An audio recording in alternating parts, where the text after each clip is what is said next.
Jesus.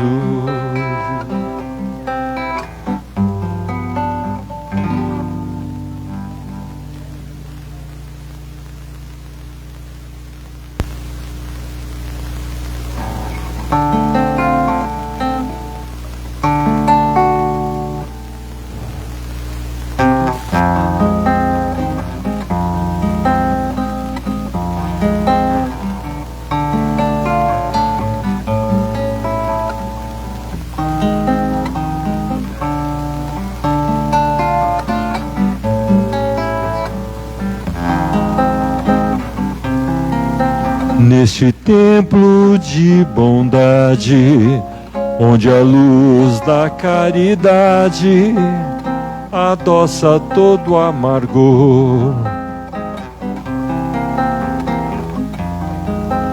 Jesus nos estende os braços da terna luz dos espaços, nas suas bênçãos de amor. Nesta casa de bonança, onde palpita a esperança das claridades do além, tudo ideia da verdade, todo esforço é da humildade, toda a palavra é do bem. Ismênia de Jesus, templo de paz e amor, socorre e ampara os aflitos, em nome do Salvador. Abençoa, Senhor, a nossa casa querida, Ismênia de Jesus, é dádiva em nossa vida. Neste sacrário da vida, toda dor, toda ferida encontra consolação. A força que nos redime é a do Evangelho sublime, de verdade e redenção. Nas lutas de cada dia, procuramos a alegria de caminhar para a luz.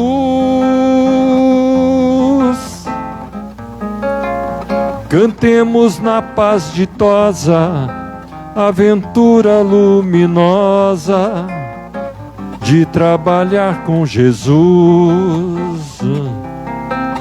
Ismênia de Jesus, tempo de paz e amor, socorre e ampara os aflitos, em nome do Salvador. Abençoa, Senhor, a nossa casa querida, Ismênia de Jesus, é dádiva em nossa vida.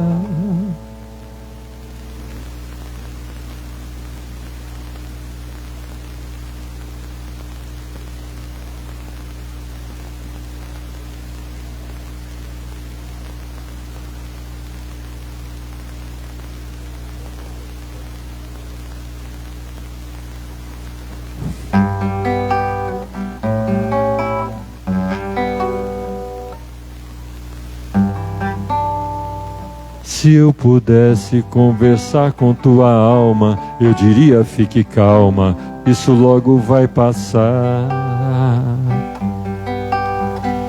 Eu daria um conselho: chore mesmo, e enquanto chora, aproveita para orar.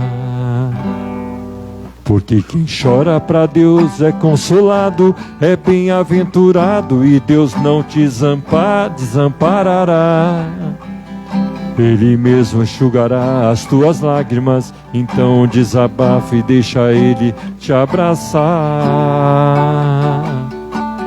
Calma, calma, não se preocupe, tenha calma. calma, calma, eu dedico esse refrão à sua alma. Calma, calma, não se preocupe, tenha calma, calma, calma, eu dedico esse refrão pra sua alma. Se eu pudesse conversar com sua alma, eu diria, fique calma, não é só você que sente assim. Não é que você seja estranha, que você é estrangeira, o seu lar não é aqui. Lá no céu um dia tudo se encaixa e o que hoje te inquieta não vai mais te preocupar. Você vale mais que o mundo inteiro e por toda a sua espera Deus vai te recompensar. Calma, calma, não se preocupe, tenha calma, calma, calma, eu dedico esse refrão pra sua alma. Calma, calma, não se preocupe, tenha calma, calma, calma, eu dedico esse refrão pra sua alma.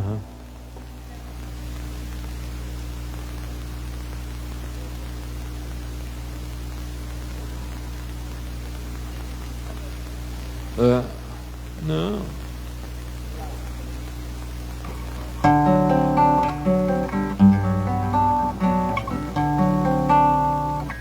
Abra a janela do seu coração, deixe o seu olhar compartilhar essa emoção. Olhe quantos irmãos estão a esperar, que precisam de você para se levantar. Então vamos fazer, pergunta o teu ser, é só recomeçar com o simples, amo você.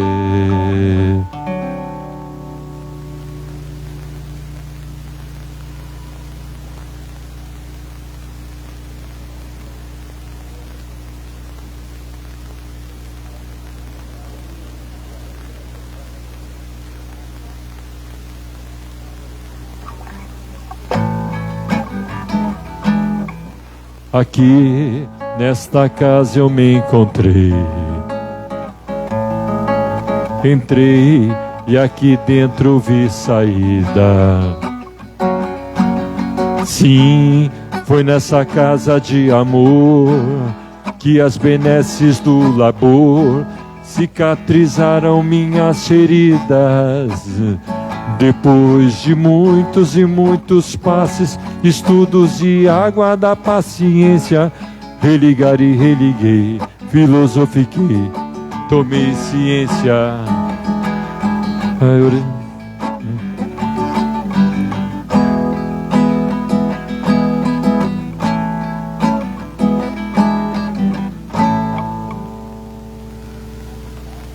Não, tá bom, tá hoje, tá hoje.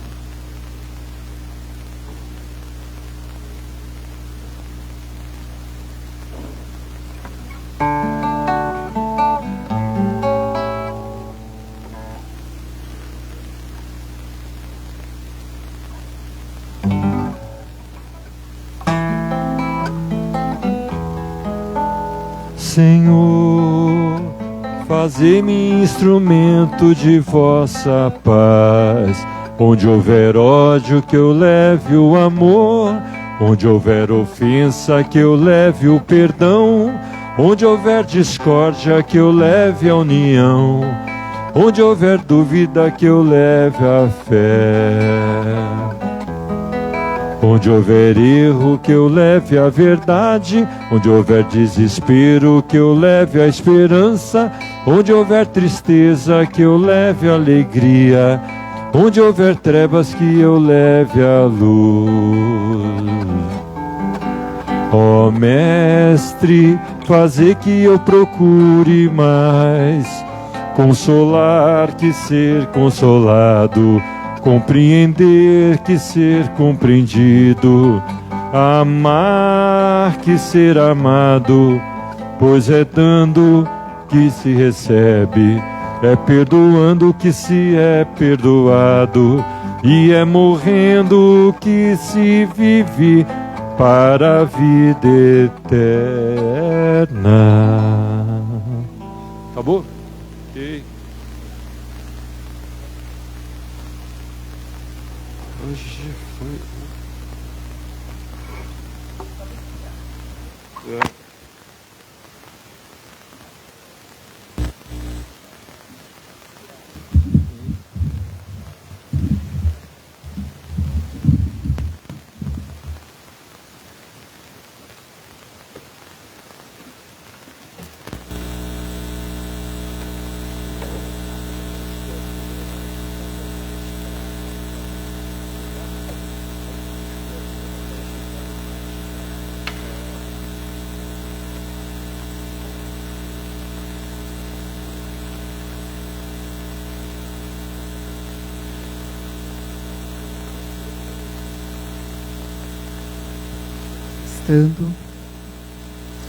Boa tarde a todos.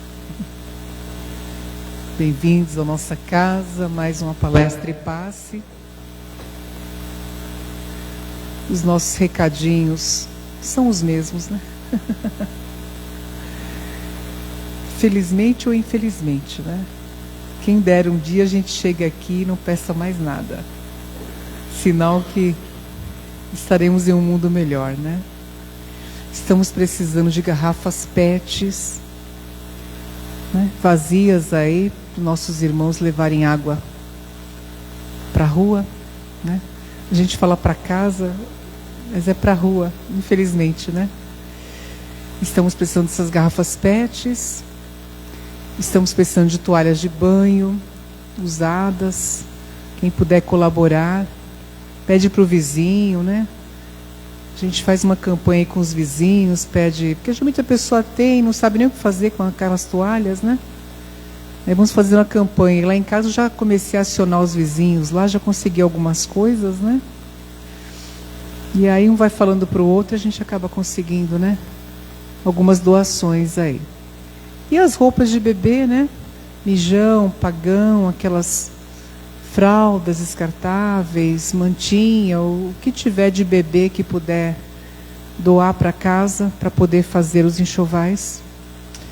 Alimentos não perecíveis para poder compor as cestas básicas, que o pessoal diariamente vem à nossa porta e pede uma cesta básica, mas não dá para atender a todos, né? Mas a gente vai fazendo o que pode. Então é aquela situação, um pouquinho de cada um sempre ajuda. Eu sempre falo que o pouco é o nada. Acima de um já é muito, não é verdade? Então que a gente puder auxiliar a casa para que ela auxilie as pessoas aí fora, é bem-vindo. Porque eu falo que é sempre mais difícil a gente auxiliar diretamente essas pessoas.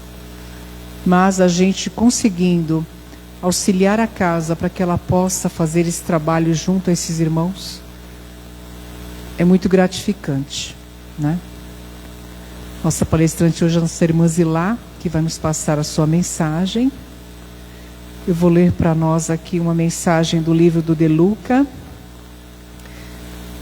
Jesus, com toda a sua grandeza espiritual, não se omitiu de lavar os pés de seus discípulos, dizendo que nós também precisávamos aprender a lavar os pés uns dos outros.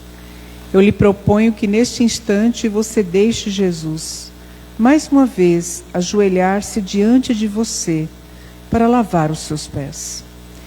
Vamos, veja o espírito sublime do Nazareno, tirando a poeira dos seus sapatos, retirando a sua meia suada, lavando os seus pés que trilharam tantas sendas equivocadas, e depois enxugando-os com uma toalha de algodão macia. Este é o nosso Mestre, a quem queremos tocar. Ele se ajoelhou diante de nós para nos servir, e espera que façamos o mesmo diante dos homens, se de fato pretendemos segui-lo. É interessante porque o Cristo sempre disse que veio para servir e não para ser servido. E nós, infelizmente, passamos a vida inteira querendo ser servidos e não servir ao próximo. Então, realmente, essa reflexão é muito boa para que a gente possa pensar, será que eu estou servindo o meu próximo? E esse próximo, mais próximo, está onde? Dentro de casa. E esse é o próximo, mais próximo e o mais difícil de ser servido. Mas é ali que nós temos que começar o serviço que o Cristo nos pediu. Então vamos fazer a nossa prece, rogando ao nosso Mestre Jesus e a Maria de Nazaré o amparo, a inspiração e a proteção para cada um de nós na tarde de hoje. Que possamos, Mestre amado, fazer a Tua vontade e não a nossa. Que possamos sentir a Sua presença, o Seu amor e a Sua paz, envolvendo os nossos corações e as nossas almas. Bendito seja vós, Mestre amado, e bendita seja Maria de Nazaré, Mãe de todos nós. Pai nosso que estais no céu, santificado seja o vosso nome. Venha a nós o vosso reino, e seja feita a vossa vontade, assim na terra como nos céus. O pão nosso de cada dia nos dai hoje. Perdoai, Senhor, as nossas ofensas e ajudai-nos a perdoar aqueles que nos têm ofendido. E não nos deixeis cair em tentação, mas livra-nos, Pai, de todos os males, que assim seja. Graças a Deus e graças a Jesus. Esquecemos de agradecer o nosso amigo Paulo Marcondes, que fez a harmonização da tarde de hoje.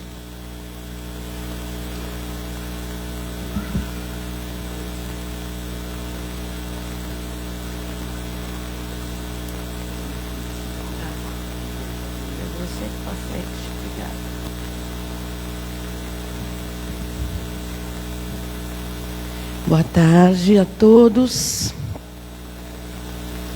Hoje nós vamos refletir, conhecer um pouquinho mais da história de Maria de Nazaré. Essa mulher fabulosa, como a Rita falou, é a mãe de todos, a mãe da humanidade, né, em geral. Praticamente quase todas as congregações e religiões do planeta têm uma referência a essa senhora. Umas como santa, outras como a mãe de um profeta especial, mas tem uma referência a elas em vários livros de diversas religiões. Então hoje nós vamos falar dessa que é considerada a mãe de toda a humanidade cristã, principalmente cristã. E quando a gente fala em mãe, a gente deve pensar numa maternidade espiritual, algo que vai além dos nossos sentidos. E assim eu pretendo prestar uma homenagem para aquela pessoa especial, aquela companheira de Jesus em todos os momentos, desde aqueles momentos felizes lá na manjedoura, quando ele era criança, até aquele momento infeliz do Calvário. E assim também, falando dela, vamos tentando nos lembrar da nossa mãe física, a quem nos deu a luz na vida de hoje. Embora algumas pessoas não tenham muitas recordações boas da sua mãe, nessa atualidade, ou porque foi malvada, ou porque não deu a devido amor e atenção. Mas não importa. O que importa é que a nossa mãe disse sim, para que nós pudéssemos estar aqui hoje. E se ela cometeu algum deslize, algum desengano, ou alguma falta de amor para conosco, tudo isso tem que ser relevado pelo simples fato de ela ter dito sim para nós. Porque a nossa mãe poderia ter dito não. Estaria certa? Claro que não. Mas apesar das dificuldades todas, ela disse sim. Eu agradeço muito a minha ter dito sim para mim, por ter me dado a oportunidade de eu estar aqui hoje. E assim que a gente vai estar levando, desculpa, minha voz está sumindo. E assim a gente vai estar prestando homenagem a todas as mães, e também a nós, filhos e filhas, sobrinhos, netos, avós, nós que somos tias, professoras, mães de alguém. Podemos ser mães de um idoso também. Obrigada. Podemos ser mãe também do idoso, por que não? Quando crescemos, quando crianças, as mães cuidam da gente. E quando a gente fica idoso, quando ela fica idosa, ou quando nós vamos ficar idosos, também alguém vai cuidar de nós. Então a homenagem do Dia das Mães é para todos nós. Agora vamos retomar a pessoa principal que a gente quer homenagear hoje. Então aqui está Maria de Nazaré.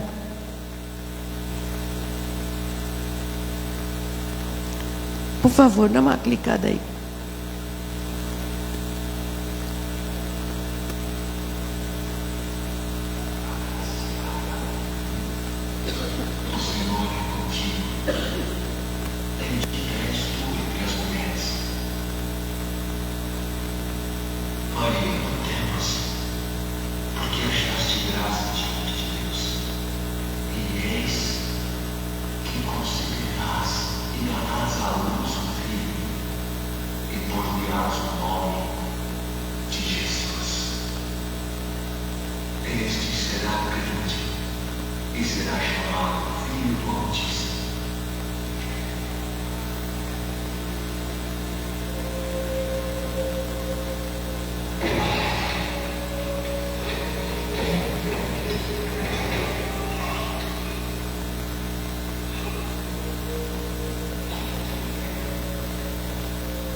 Então, gente, quem foi essa mulher?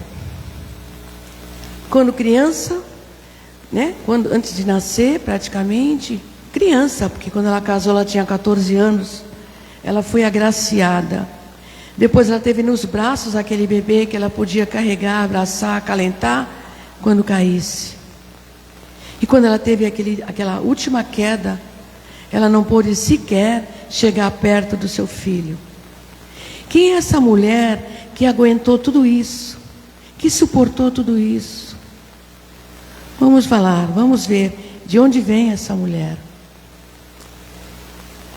O Espírito Áureo, no livro Universo e Vida, dá a ideia das moradas de Maria, antes de encarnar na Terra, e dos objetivos da sua vinda. Mas o amor sublime de excelsos espíritos de Sírios não abandonou os antigos companheiros, e foi de lá, daquele orbe santificado, que vieram, desde os primórdios da terra, para auxiliar voluntariamente ao Cristo Jesus. Aqueles seres extraordinários que cercaram no mundo o Messias. Quem eram esses seres? Ana e Simeão, Isabel e Zacarias, e principalmente o carpinteiro José e Maria, e a Santa Maria. Está nesse livro. Aqui está dizendo, já está dando a dica, que esse grupo todo não eram espíritos naturais, simples. Eram espíritos divinos, iluminados, espíritos de luz. E também está dizendo que esses espíritos vieram de Sírios. Então, foi de lá que Maria veio. Sírios. A estrela mais brilhante no céu à noite. Do Brasil a gente consegue ver a olho nu essa estrela. Numa noite bem bacana, sem muita nuvem e tudo mais. A gente consegue ver perto das Três Marias. Se a gente olhar para o céu, as Três Marias estariam à direita aqui. E a estrela mais iluminada é Sírios. Então, a preparação celestial se faz em Sírios, para que Sofia viesse até nós. Olha outra dica. O nome de Maria, lá em Sírios, era Sofia. É de lá que vem essa mulher maravilhosa. Então aqui, segundo Emmanuel, no momento da vinda de Jesus, entidades angélicas se reuniram para organizar os preparativos para essa missão, selecionando instrutores, percursores e auxiliares divinos. Era uma missão. Já não vieram sozinhos, vieram com todo esse grupo, uma equipe. Sofia, que vinha na Terra, viria a ser conhecida como Maria, e foi chamada para integrar essa equipe. Ela foi escolhida para acolher Jesus como mãe e tutora dele na Terra.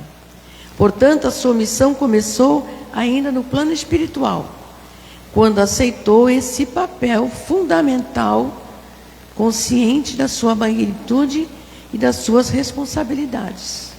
Ela já sabia que as responsabilidades não seriam pequenas.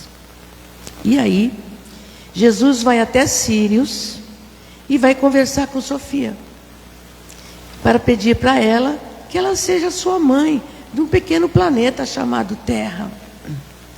Logo no início, Sofia olhou para Jesus. Eu só imagino essa conversa, né? Uma estrela aqui e outra estrela gigantesca aqui, duas estrelas conversando, né? Dois espíritos de luz gigante. E aí ela ficou com medo, porque qualquer um teria medo, né? Tamanha missão, tamanha responsabilidade no planetinha Terra lá.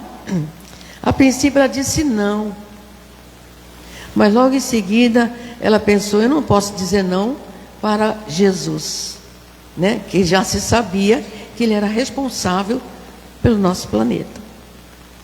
E aí o que ela acabou? Ela acabou aceitando essa tarefa, não tinha condição, porque quando ela disse que não queria, era porque ela achava que ela não tinha condições também intelectuais para ser a tutora de uma criança gigantesca que seria Jesus. Porque Jesus, para ser Jesus, ele já está na situação crística, já está em outra categoria, ela já é acima de espírito de luz, é uma categoria crística. Então, tudo que você possa imaginar, que a gente possa vir aprender de noções de ciência, matemática, seja lá o que for, de medicina, Jesus já sabia disso. Então, ela tinha uma insegurança. Mas depois ela aceitou e foi tudo certo. Então vamos ver um pouquinho da conversa de Jesus com ela. Jesus olha para ela e diz: lá na terra tu terás uma falange de anjos que te guiarão, em especial o anjo Gabriel. Mas acima de tudo, tu terás o apoio incondicional que será o teu filho Jesus. Ele mesmo já se comprometeu com ela, que ele ia apoiá-la integralmente. E é maravilhoso isso, né? Então já sabemos de onde veio. Agora vamos ver onde ela nasceu. Maria de Nazaré era filha de Eli e Ana. Uns falam Joaquim e Santana, tá? Nasceu no período, ela deve ter nascido 20 anos, entre 18 e 20 anos, antes de Jesus, porque ela era uma menina ainda quando casou.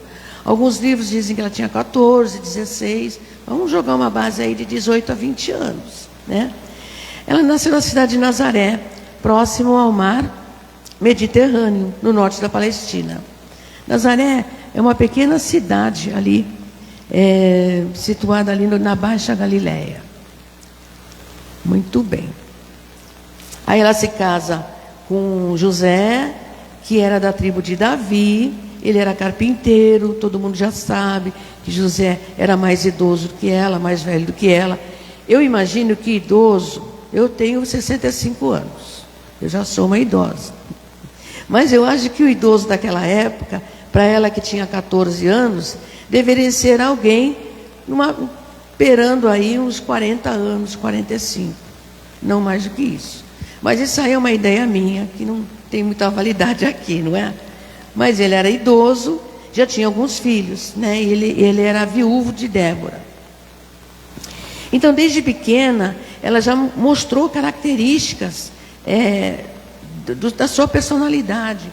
Ela tinha muita espontaneidade, ela já tinha opiniões formadas, ela era muito direta e objetiva, sem agredir ninguém, com muita calma, branda, sempre foi branda, mas sempre direta, objetiva, delicada, respeitava sempre os pais e nunca deu motivo de preocupação. Alguns livros também dizem que ela, desde criança também, ela viveu no templo, já conhecendo as leis da época. Então ela teve uma instrução também diferenciada. Provavelmente ela era alfabetizada, né? Mas quero também lembrar que os pais dela também eram espíritos evoluidíssimos, para poder receber também Maria como filha, não é? Então,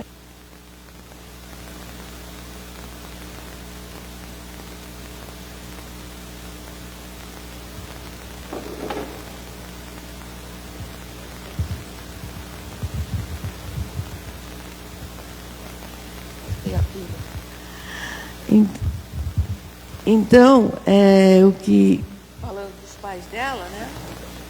Que os pais também eram especiais. Nós vimos lá no início que o anjo Gabriel, logo no começo do vídeo, dando uma saudação a ela, dizendo que ela era Maria cheia de graças, né? Já demonstrando o que ela era, o poder dela aqui na terra. E mostrando também toda a fortaleza de moral, principalmente, que ela tinha. Mas mais do que isso, ela tinha uma fé inabalável. A fé que ela tinha em Deus e o respeito em Deus é algo assustador. Nós não sabemos atingir a esse conhecimento de fé. Porque ela dizia assim: eu sou serva do Senhor, faça-se em mim segundo a tua palavra. Isso está lá em Lucas. Então ela falou: faça comigo segundo a sua palavra. O que Deus, é difícil a gente falar isso. A gente reza o Pai Nosso, a gente fala que seja feita a vossa vontade, mas na hora da vontade de Deus mesmo, a gente treme, né? Ela não tremia, ela segurava a onda. Então vamos lá. Aqui nós temos uma imagem do censo. O censo todo mundo conhece nos dias de hoje, que é um levantamento de dados, né? Que o governo faz para dados populacionais, dos patrimônios, enfim. Esse censo já existia naquela época. na época do Império Romano. Então, essa contagem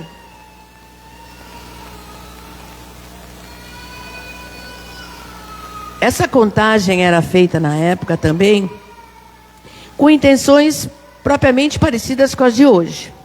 Eles queriam saber o número de população, né, de quantos estavam morando naquele lugar, porque eles queriam, com isso, arrecadar impostos, eles queriam saber quantos homens tinham em condições de virarem soldados romanos, e por aí vai. Então, a época que Jesus nasceu, era o período do censo. Aí o que aconteceu? Maria já estava no último mês de gravidez, já quase nascendo a criança, foi quando José, que era filho de Davi, que era da tribo de Davi, teria que ir até Belém. Porque o censo não é como o censo de hoje, que o governo manda as pessoas irem na nossa casa, fazer levantamento de dados. Não. Naquela época, eram eles que tinham que ir até a cidade de origem, onde tinha lá um bem patrimonial. E Maria não queria ficar sozinha lá em Nazaré. E aí ela foi em viagem junto, que vocês sabem, com José para Belém. A distância era de 150 quilômetros.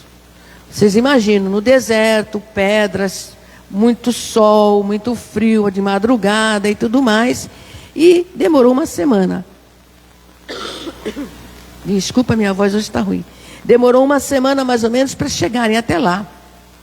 Os filmes que vocês já viram como foi o sacrifício no lombo de um burrinho, né? E aí foi o que aconteceu. Logo que chegaram, responderam o censo, já foi o período lá de Jesus nascer. E lá está o nascimento de Jesus. O nascimento de Jesus ocorreu provavelmente em Belém. Tá? Os livros também não são tão categóricos assim, mas vamos seguir o que diz a maioria dos livros, né? Que foi em Belém. Então, esse Jesus, esse bebê, ele foi acolhido por essa mulher maravilhosa. Ela foi uma mãe zelosa, cuidadora, né? Uma mãe, enfim, extraordinária. E aí o tempo foi passando. O tempo foi passando, que eu digo, não chega a 8 dias. Naquela época, com 7 dias, 8 dias, a mãe, o pai, tinha que pegar a criança e levar no templo. O templo já era em Jerusalém. De Belém para Jerusalém são 10 quilômetros, então é pertinho. Da ponta da praia lá até a divisa. Dava para andar bem, porque quem anda 150 quilômetros anda 10 quilômetros, né? Então o bebê já tinha lá uma semana, precisou ir para o templo, que eles tinham que fazer todo aquele processo de purificação, né? Como é que eles chamam? Circuncisar, né? O bebê. E lá tinha aquele idoso, Simeão, que ele pegou nos braços, né? Esse Simeão era um sacerdote do templo. Aí ele pede para Maria para segurar o bebê nos braços. Simeão era muito velho. E ele tinha um sonho de um dia ter um contato com o Messias. É algo assim, bem espiritual, né? Vamos dizer até mediúnico, intuitivo. Ele pega aquela criança e na sensibilidade dele, ele percebe que ele estava diante do Messias. E aí, vocês sabem da história, né? Esse sacerdote, ele pega e ele diz assim: graças a Deus, meus olhos também, graças a Deus, meus olhos puderam ver esse Espírito que virá mudar a história da humanidade. Ele vai alegrar a muitos, mas também descontentará a muitos. E vira para Maria, que é a parte principal que eu quero que vocês prestem atenção. Ele vira para Maria e diz assim: o seu coração será transpassado por uma espada de dor por conta dele. Imagina uma mãe recebendo essa informação. Obrigada aí. Um bebê de 7 dias e ela recebendo essa informação. Mas a espiritualidade já tinha dito para ela que ela não estaria sozinha, que ela estaria sempre acompanhada e amparada, né, pelos espíritos de luz. Muito bem. E isso ficou na mente dela. E ela foi observando Jesus crescendo. Jesus sempre foi uma criança obediente, né, estudiosa, porque não tinha escola, mas era ela que deu todas as instruções para ele, enquanto criança ainda. E aqui nós podemos ver que nesse caso, estou falando bastante de Maria, mas eu não posso deixar de falar de José. Lembra que José e Maria vieram lá de Sírios? Ele era o companheiro perfeito, ideal. Era o pai ideal na terra. Então José, o carpinteiro, né? Ele não foi apenas um coadjuvante. Ele foi a base para que essa família pudesse se estabelecer. José dava toda a estrutura necessária para que Maria pudesse mostrar toda a sua força. Olha que interessante. O José parecia que era uma pessoa nula. Parecia que ele vivia nas sombras. Mas não era isso.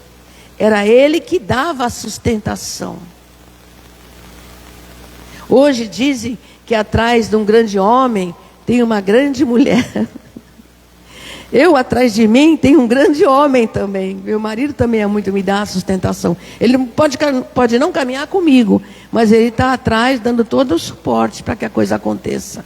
Imagina o José, o que ele não fez, né? Se a gente for prestar atenção. Então, não dá para esquecer de José. Então, José, ele permaneceu ao lado de Jesus durante toda a sua vida. Desde o nascimento até a sua morte. Então, José, como a gente faz um cálculo aí dos 40 anos, e Jesus praticamente saiu de casa definitivamente aos 30, José morreu um pouco antes, né, de Jesus começar todo o seu trabalho. Então, ele deve ter morrido por volta de 50, 60 anos, vamos dizer assim. Mas ele, o tempo que ele esteve presente, Jesus sempre trabalhando com ele. Então, a gente não pode abandonar essa questão, não. As bodas de Canaã, vocês lembram dessa história, né? Acabou o vinho na festa. E uma festa sem vinho naquela época era uma coisa terrível para a família, né? Para os donos da festa. Maria, sempre ligada, descobriu que faltou vinho. Maria chega para Maria chega para Jesus e falou assim: Jesus, meu filho, o vinho acabou. E Jesus falou para ela: eu com isso? Jesus, meu filho, o vinho acabou. E Jesus falou: você sabe bem, mulher, você sabe bem que não é chegada a minha hora. Por aí a gente já vê que tanto Jesus como Maria, todos ali sabiam muito bem do esquema, do script que tinha que chegar, né? Da sua missão. Mas Maria não deu dela para Jesus. Maria chamou os empregados da festa e falou assim: olha, faça tudo o que ele mandar. Deu as costas e foi embora. E Jesus ficou numa situação difícil, né? Era a mãe dele que estava dizendo para ele já começar os trabalhos. Então veja bem a situação. A autoridade dessa mulher, sempre branda, carinhosa, mas na hora da autoridade ela foi autoritária. E ele, Jesus, ele obedeceu. E ele é Jesus, o governador planetário. Mas será que ele obedeceu só porque era uma ordem da mãe dele? Ou porque, como ele dizia, que ele estava ali não para mudar a lei, mas fazer a lei, seguir a lei. E qual era a lei que falava nos 10 mandamentos? Honrar pai e mãe.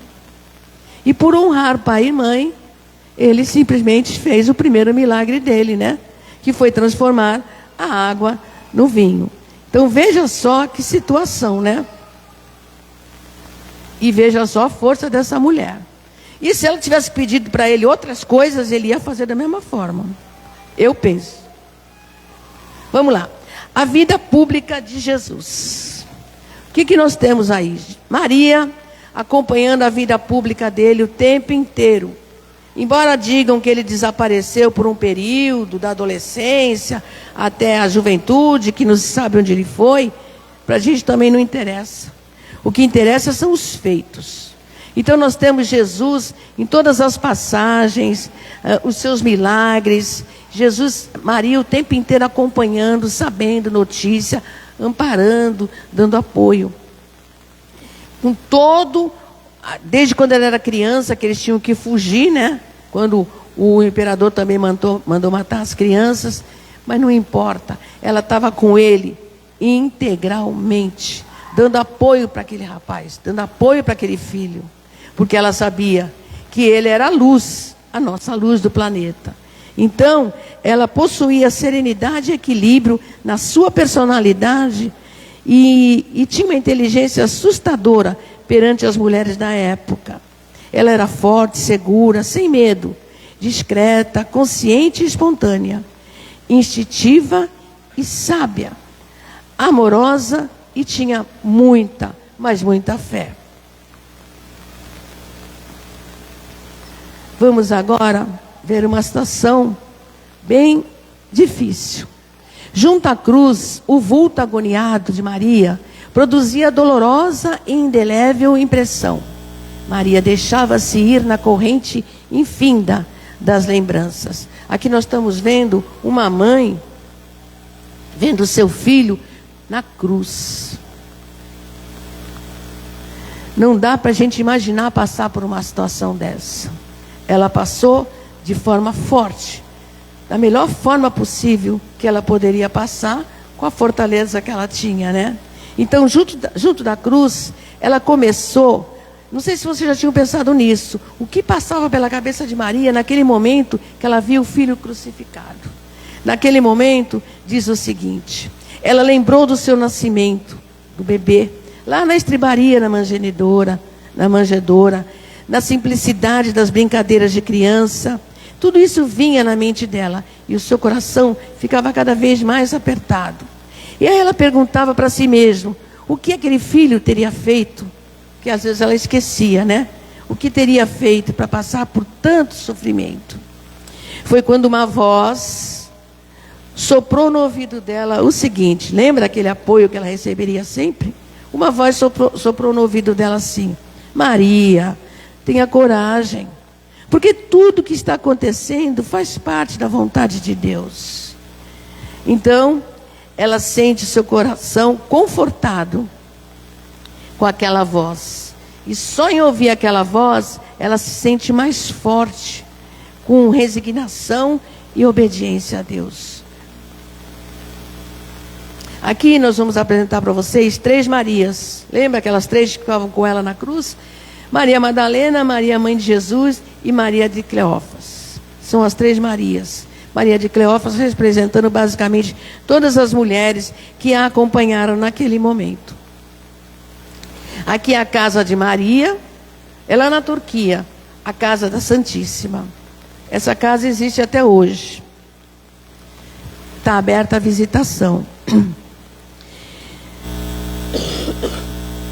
Maria vai se instalar depois que Jesus, né, desencarna. Maria volta para a cidade dela, fica lá mais um tempinho, mas João, o único discípulo que não abandonou, né, aquele jovenzinho também, ele foi fazer uns trabalhos e conseguiu uma casa. Ele ganhou uma casa de um rei lá na Turquia, e aí ele voltou e foi buscar a Maria para viver com ela. Porque Jesus também falou na cruz. Vocês lembram? Ele na cruz falando: Maria, eis o seu filho, né? E João, eis a sua mãe.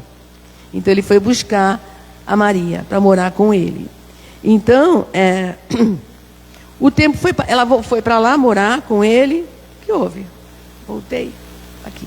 Ela foi morar lá com ele, né? E, por incrível que pareça, essa casa se transformou, uma casinha pequena, simples, pobre, né? Ela se transformou num templo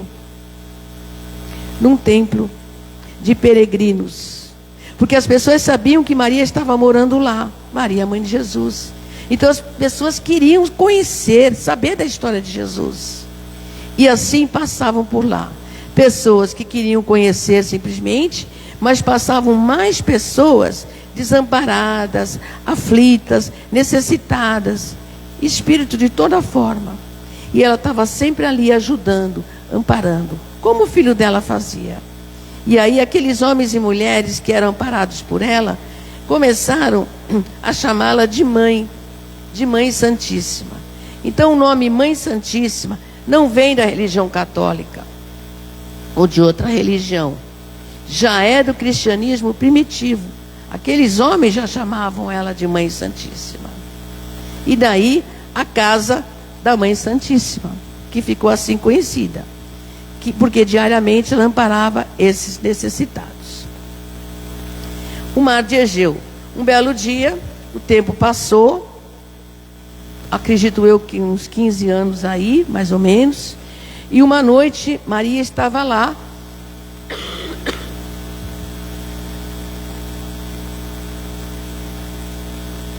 observando o mar e o céu, provavelmente fazendo as suas preces, e aí viu aproximar um pedinte, o que era natural. Podia ser dia, podia ser noite, as pessoas batiam na porta dela mesmo. Aí começaram a chamar, aí chamou a atenção dela. E aí, o que aconteceu? Ela pensou, mas o que será que esse homem quer agora nesse dia, nesse momento, à noite e tal? Mas mesmo assim, como ela era muito carinhosa e maternal, ela o chamou para entrar. E começaram a conversar. E conversando, a voz lhe inspirava profunda simpatia. A voz daquele peregrino. E aí o peregrino lhe falou do céu, falou, confortando-a delicadamente. Ele percebeu que ela estava um pouco triste, ele começou a confortá-la. Ela estava até meio adoentada também. E tudo de uma maneira delicada. E ela pensava assim, que mendigo seria aquele que lhe acalmava as dores secretas da alma, saudosa de tanta doçura? Foi quando o hóspede lhe estendeu as mãos e falou amorosamente: minha mãe, venha aos meus braços. Nesse instante, fitou as mãos nobres que se ofereciam, num gesto da mais bela ternura. Tomada de comoção profunda, viu nelas 2 chagas, como a que seu filho revelara na cruz. E instintivamente, dirigindo o olhar ansioso para os pés do peregrino amigo, divisou também ali úlceras causadas pelos cravos do suplício. De ímpeto, quis se ajoelhar, mas Jesus, levantando-a, ajoelhou-se aos seus pés e beijou as suas mãos. E assim, ele disse, sim. Ela falou, meu filho, né? E ele falou, sim, minha mãe, sou eu.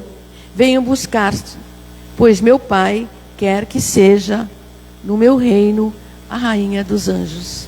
E assim foi o desencarne da nossa Maria de Nazaré.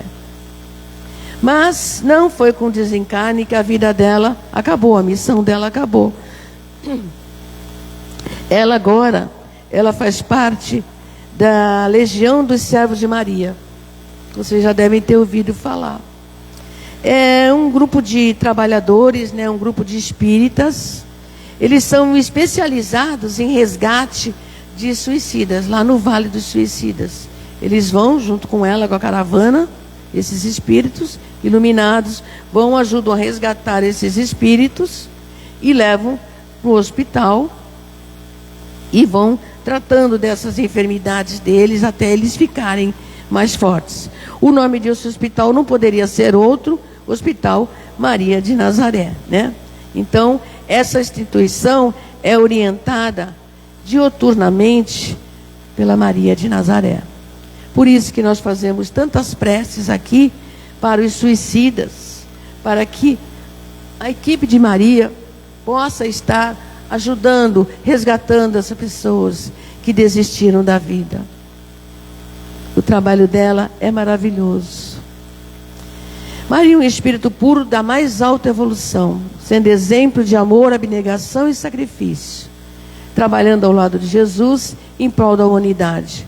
Maria, quando desencarnou, voltando a lembrar, ela poderia ter voltado para Sírios, mas não, ela pediu para Jesus para continuar aqui no orbe, trabalhando em prol dos necessitados. Ave Maria, cheia de graças, o Senhor é convosco.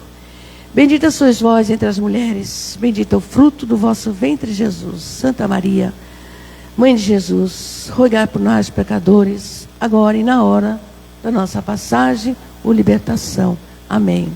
Eu peço permissão para passar só um vídeo, que é uma prece de Bezerra de Menezes, de 2 minutos. Pode ser, Rita?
Seu amor brilha e defende